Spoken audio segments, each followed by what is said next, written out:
Hello and thank you for watching. This is Jennifer Bowman with Olympia Piano, and this is video number 13 for Chopin's Nocturne in D flat major. We are almost done. There's just one more video after this. And in this video, we're going to cover measures 66 through 68, just those grace notes, how to play them. So the first thing before we do the fingering is going to be to take a look at how it is stemmed. I have 5 versions in front of me here, and there's 3 different options for how that D flat is stemmed. Some versions have no double stem for the first 2 in the pattern and then double stem for the rest. Another version has no double stem for the first 3, then double stem for the rest. And then finally, I have one version that has double stem for all of them. All right, so then if we take a look at the notes of these 5 figures, we have the bottom note D flat, which is what we call a pedal tone. It keeps happening regardless of what's going on above it. We've got a fully diminished chord,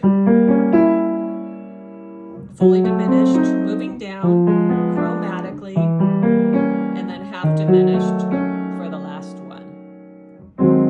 Then goes to a 5 chord. I would say there's 2 ways this is most commonly fingered. You could either have 3 as the 3rd note the whole way down,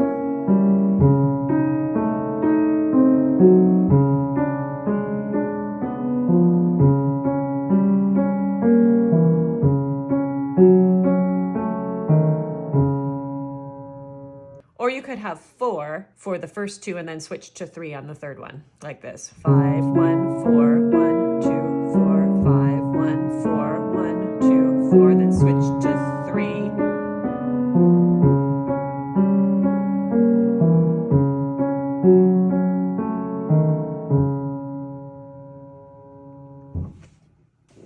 Now in terms of the right hand, we've got these grace notes. And like the left hand, I'm just going to play it with both hands. We're just moving down chromatically.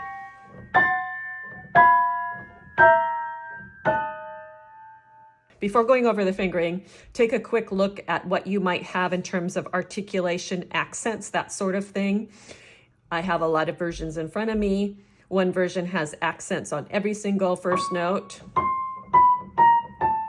One version has staccati on the bottom note, the one after the grace note. So that would imply a gentle lift. One version has no accents until the 3rd one. So no accent, no accent, accent, accent, accent. And similarly, one version has the first 2 accents in parentheses. So take a look at what version you have in front of you for that. In terms of fingering, I think there's just one fingering. 2, 5, 1, 2, 5, 1, 2, 5, 1, 2, 5, 1, 2, 5, 1. And there's going to be a few different ways to practice that. The first thing I would do is just take the big notes, not the grace notes. So 2, 1, 2, 1. So you're hearing the main voice. Then I would do just the big jump.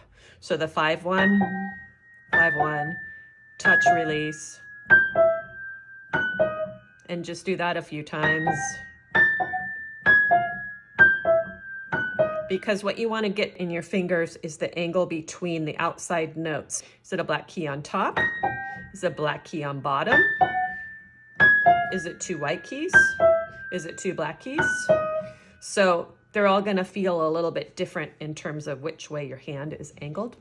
You could do it also in rhythms just because it's a big jump and you want this to feel 100% secure. So you could go.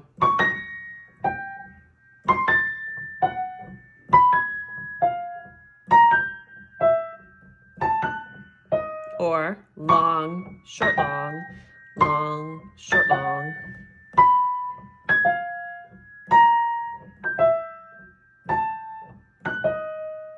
All right, when you put the hands together, generally the grace note is placed before the written note. So what I mean by that is this. Together. So the grace note's not going to go with the left hand like it does sometimes. So we have left, left, together, grace note.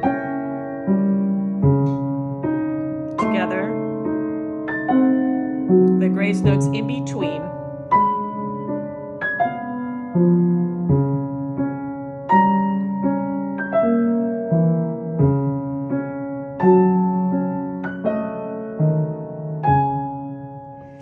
If you listen to a lot of great artists play this, you will hear lots of different interpretations. Some are very true to the accents. Some put accents on the grace note, but I have not seen an edition that has an accent on the grace note. So that's what I would consider an artistic license.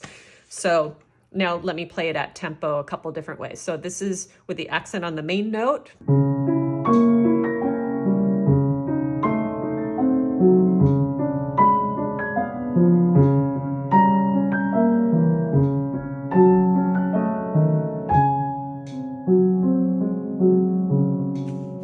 So here's with an accent on the grace note. Just see if you like it.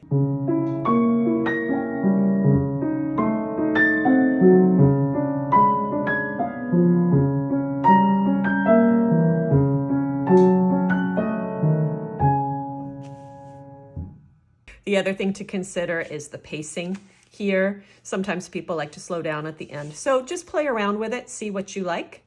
So that's it for this video. Thank you very much for watching. And if you like this style of teaching, please make sure to subscribe, share with others who you think might enjoy this kind of instruction. And also, if you feel moved to donate, there's instructions on how to do that through PayPal in the description section of the video. I always love to know where you're from, so please leave that for me in the comments, and we will see you in the final video of this series. As always, thanks for watching.